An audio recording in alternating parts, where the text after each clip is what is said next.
আসসালামাইকুম প্রিয় দর্শক, দেখেন আমাদের মরিচ ক্ষেত 30 শতক জমি মরিচ করা হয়েছে।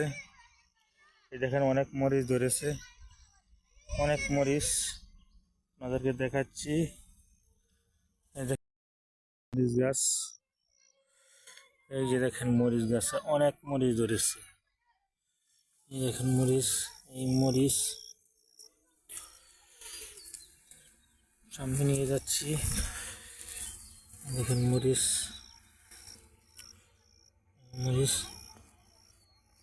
দেখেন প্রত্যেক গাছে মরিচ আছে। এই এবং দেখেন মরিচ নিচের জমিটুকু দেখাচ্ছি। মরিচ, অনেক মরিচ ধরেছে। কৃষক অনেক কষ্টের বিনিময়ে তারপরে ফসল ফলায়। এই দেখেন মরিচ, অনেক টাকার বিনিময়ে অনেক টাকা খরচ করে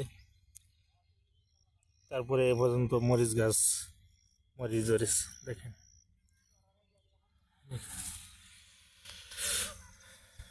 উপর দিয়ে দেখেন অনেক জোর করে আসছে, মাঝে মাঝে সজার চারাও আছে। কুয়াশার জন্য কিছু দেখা যাচ্ছে না।